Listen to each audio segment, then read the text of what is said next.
How to overcome low confidence and negativity.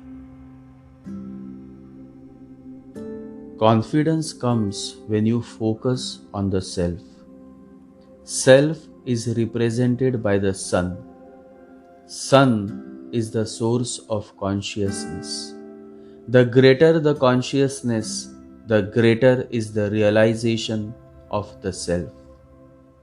Consciousness is within all of us. The sun is within all of us. There is a sun within every person, says Rumi. Righteousness is represented by Jupiter. It is through the planet Jupiter that you come to the realization of what is good and what is bad for you. People who make wrong decisions often have an afflicted Jupiter in their birth charts, simply because they cannot realize what is truly good to their progress in life. They generally make wrong decisions in the early stage of their life, but with time they mature and start making decisions that are well balanced. Truly successful decision making relies on a balance between deliberate and instinctive thinking. Courage is represented by Mars and Ketu. It is through Mars and Ketu that you are able to show courage and lead the pack. Courage comes only when you have confidence in yourself. Believing that you are enough is what gives you the courage to be authentic. Self is at the root of one's confidence, and so sun is the key, the essential key to confidence. Low confidence and negativity has to do more with what path you choose to walk upon. A truthful man, a truthful woman has nothing to fear. For many births and rebirths, such a soul has always been walking on the path of truthfulness. Such a man, such a woman is beautiful. They never have to fear. They don't know what is fear. They remain strong when the tide is low, and they remain humble when the tide is high. Once you start following the truth, once you start becoming a part of the truth, then the confidence comes. Then the whole world is available to you. Then you are no more the same. You have transformed into a beautiful butterfly. The ugly caterpillar has transformed into a beautiful butterfly. But a question may arise: how to get started? And the answer is simple. Get started with friends who love the truth. Company matters. With whom you are matters, and it matters significantly. Sangha or satsanga enables you to gain confidence. Listening, reading the words of truth, the word of God, following the light of consciousness brings a tremendous change and a push to your confidence level. Then you start realizing that you too can change. You too can experience the higher altitudes. That you too can listen to the melodious music of this wonderful journey called life. Many times alone you may not be able to gather that much courage. Alone you may feel hopeless. But when you see many people dancing, singing, rejoicing in their journey, great courage arises in your heart. Great trust, confidence arises in yourself. You become confident that it is possible in this life to be a Buddha. Only a man, a woman who is following the word of God can live his or her life with confidence, with dignity, with love. The Bible has a beautiful verse. It says, "In the beginning was the Word, and the Word was with God, and the Word was God." How beautiful is this? A woman who has been cheating her husband or her lover cannot gain confidence. She may move around with a fake confidence like a sheep in the disguise of a lioness, but she is not the real lioness. The confidence of a lioness never exists in her. It never can. A man who has been fooling around the town cannot gain the confidence of a lion. He too is a sheep that roams in the disguise of a lion. Confidence comes only when there is absolutely nothing to feel ashamed of, nothing to hide, nothing to manipulate. You simply are as you are. You have accepted yourself in totality. And only a man who accepts himself becomes beautiful. He is not afraid of his reality. He is not hiding anything. He lives his life with absolutely no regrets. Such a man always wins in the end. Such a man is the real man. The real being.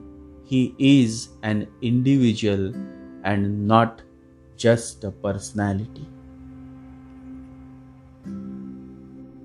The Master says, "My whole love and respect is for the person who accepts himself totally as he is." He has courage. He has courage to face the whole pressure of the society which is bent upon splitting him into divisions, into good and bad, into saint and sinner. He is really a brave, courageous being who stands against the whole history of man, of morality, and declares to the skies his reality, whatever it is. Yesterday, a young man came and he said, "A girl loves me, but today she told me everything about her past. She has a terrible past, and I got to know about it when she told me everything." I said to him, "She is the girl that you should not let go. Because she loves you, she has shown the courage to tell you the truth. And a person who is truthful is rare to find. She is worth it. Do not let her go. Let her become a part of your life. And your life will definitely blossom into a beautiful flower." To be with a truthful woman, a truthful man is what can make your life a garden of bliss. And truth requires tremendous courage. The fear of losing is always there. The nature of clinging prevents you from being truthful. But then, what is the value of such a life? A life lived with lies and fear. What is the value? Fear exists, low confidence exists, when you are trying to become, when you are not happy of being yourself. If you want to be trusted, be honest. If you want to be honest, be truthful. If you want to be truthful, be yourself, says the Buddha. The first step towards gaining confidence is to declare to the skies your reality without feeling ashamed of anything, without hesitating to open up in totality. Only an open man can be truthful. A closed man is a man of many lies. He is a man who goes on suppressing his feelings, the truths, and in the process becomes more miserable than otherwise. You have to be with an open man, a man who is moving towards the beyond. But such a man may not be appealing to a woman who is yet to meditate, yet to turn inward. Once it happened, a young man, and he was a meditative man, and he fell in love with a beautiful woman. And love happens, you cannot help.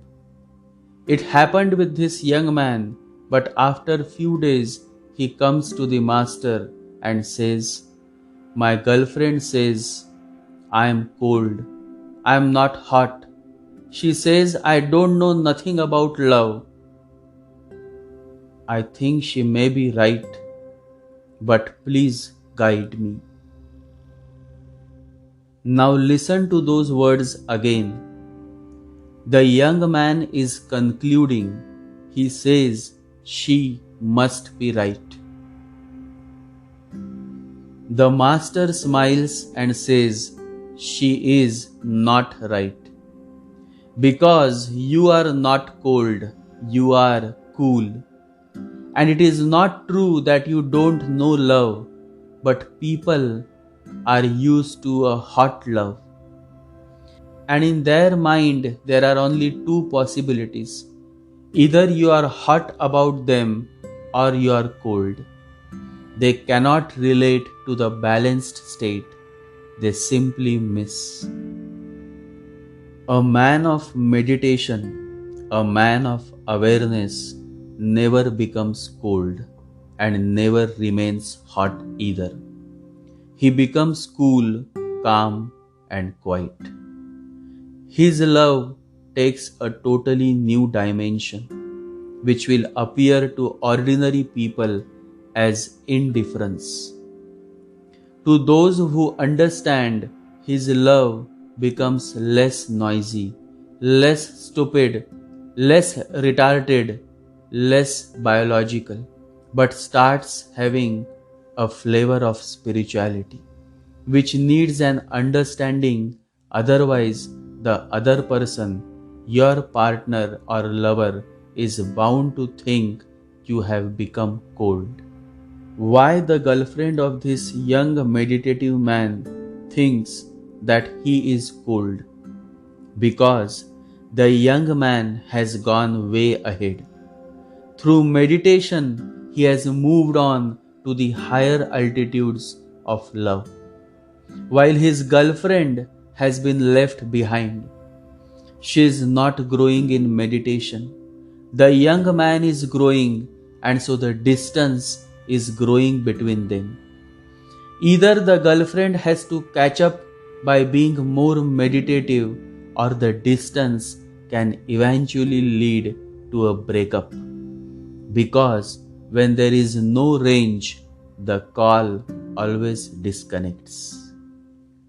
But the matter does not end here, because the young meditative man had said that maybe she is right. It seems that the girlfriend has become more powerful in making him think that she is right. It is indeed a very unfortunate situation for a man who is growing in meditation but is giving up to a woman who knows nothing about meditation. Now either he can help her to move into meditation, or else she will destroy him in totality. And convincing her to move into meditation is not an easy task. Every woman, every girlfriend in the very beginning throws many tantrums. She will throw pillows on you. She will try to disturb your meditations because she understands that you are slipping out of her hands. She cannot possess you anymore. Meditation has given you a freedom that is beyond her understanding, and she just can't stand it. Socrates' wife also used to disturb Socrates when he used to teach his students. Socrates was a meditative man, deeply meditative. One day his wife poured boiling water on his face and burnt his half face for his whole life. He was teaching his students, and you will now understand what coolness is. He simply wiped the water on his face and continued with what he was teaching. Now the students who were witnessing all of this were shocked. They thought, how can this woman behave like this? And even if she had to, she would have done it when we were gone, at least not before us. And so now, all the questions that they had come up with were forgotten, and the only question that remained in their head was, why? Why the master Socrates, such a great wise man, has not taken any note of this strange behavior of his wife? Why he has not reacted or responded? Why and how can he be so cool? And Socrates smiled and said, whenever she is capable of doing, she has done. And whatever I am capable of, I am doing. Our capacities are different. This is nobody's fault. Socrates is not angry with his wife. On the contrary, he is very compassionate. He further says, any woman would have done the same, because I am continually concerned with my students, with philosophers coming from far away places to visit me, and I am discussing things in which she is not interested at all. Sometimes the whole day passes and I don't have any time for her. She is a poor woman and she is behaving just as any unconscious human being is supposed to behave. It happens.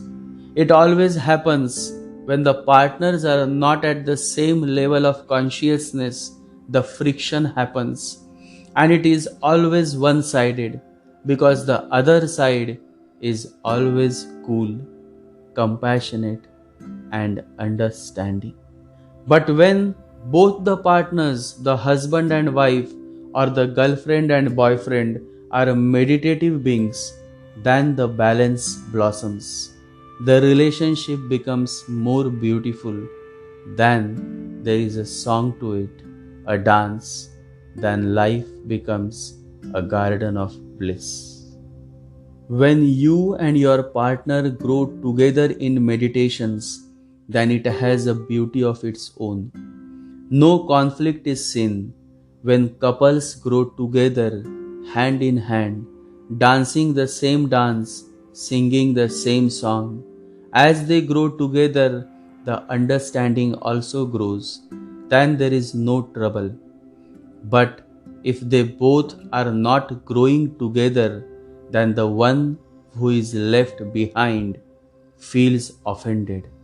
Then he or she goes on creating many troubles. The young man realized his mistake. At least he should have tried to help his girlfriend grow along with him. At least he should have helped her to initiate meditations, because when you are in a relationship, you should try to see that there is a balance. And balance is possible only when you and your partner both meditate, both self realize the significance of meditations.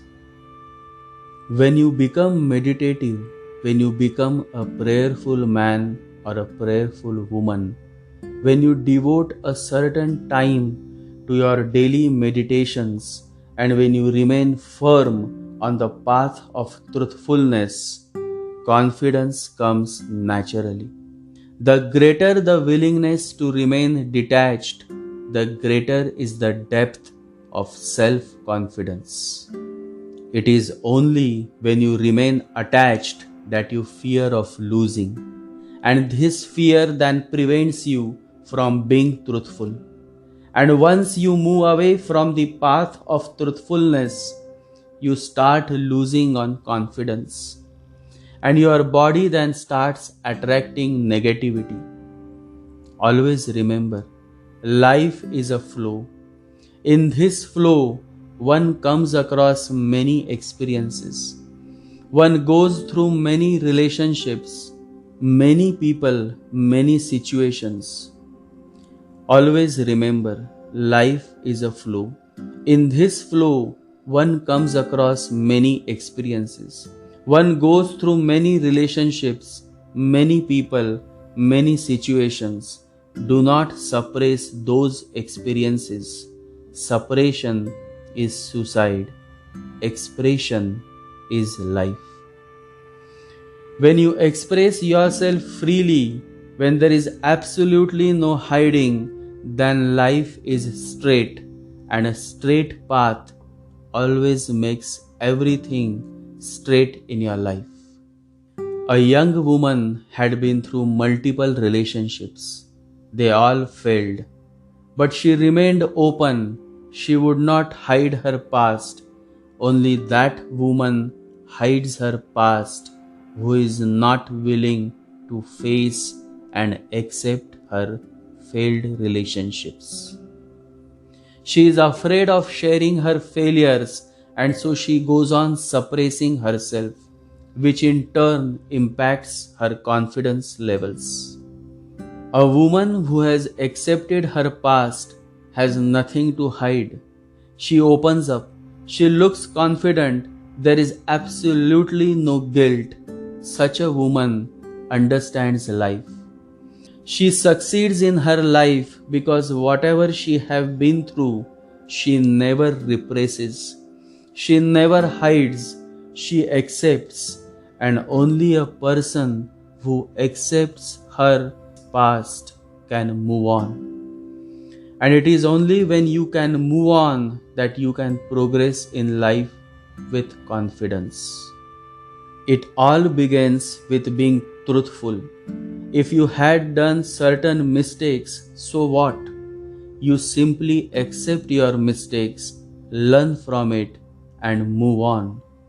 To commit mistakes is not wrong. Commit as many mistakes as possible, because that is the way you will be learning more. You will evolve. But don't commit the same mistake again and again, because that makes you stupid. By being truthful to yourself, you are able to be truthful with others, and that makes a huge difference in your life. People are looking into horoscopes to find out the reason for their low confidence, their negativity, and this is the greatest irony of mankind. Horoscopes are nothing but a reflection of what you are. Horoscope is just a representation of what you have been doing from many births and rebirths. Repeating the same mistakes again and again and again until a day comes in your life when you start turning inwards. When the divine intervention of the benevolent Master brings awareness to your being, then, only then, the repeating cycle of mistakes stop. The vicious cycle of ignorance is finally brought to end, and with this end, the new beginning, the new sunrise, the new direction to your life comes, and then there is no looking back. The road is clear and you are ready to walk the talk. When you walk the talk, when you live by following the truth, when your communion is with those who love God, who are truthful beings, devoted beings, only then there is a possibility for you to grow, to gain confidence. Satsanga is the key to your transformation. It is said that company matters. With whom you live matters. With whom you are friends with matters. Whom you follow matters. Because at the end of the day, it is the vibrations, it is the thoughts that you receive is what is going to make you or break you. The satsanga is within the mass culture, like little mushrooms here and there, and somebody, maybe a Christian and a Hindu and a Buddhist, come together. Doesn't matter, because those are paths. They are paths to the one, but those satsangs are what the world needs. And as I say, heart to heart, that's what satsanga is. For satsanga, that is a divine communion, how to identify real men of values, men of heart? That must be your next question. The answer is simple. For that, first you have to get real. And to get real, you have to first jump within. Look within and change the focus from outside to inside. Only then can you find real gems in your life. Only then can you listen to the music of your life that others can't. Only then can you change your life. It all begins from you. You have to let change happen. You cannot change yourself. The old cannot change itself. It has to give way to the other. And so, it is only when you surrender to your Lord, your Master, that the change within is initiated. This is how it happens. This is the way of its happening. The larger question that you all should ask yourself is that, are you ready to surrender? If you are, then let me tell you all from the bottom of my heart. Nobody can stop you from being what you are. Nobody can block you. The whole essence is in living your life in total surrender to the Master. That is what Arjuna did. That is what Ananda did. That is what Sariputta did. That is what Peter did. And that is what John the Baptist did. And that is what you can also do. Everything is available and everything is possible. Only if you are willing to take one step towards Him, only if you are willing to take the back seat and let Him drive your life. It is only when you live your life in total surrender that you can meditate. And it is only when you meditate that you can come to your own self-realization. It happens that certain people say that they are too busy to meditate. But a great divine master once had said, "Do you have time to breathe? Meditation is your breath. Why do you have time to breathe but not to meditate?" The need of the hour is to meditate. Meditate.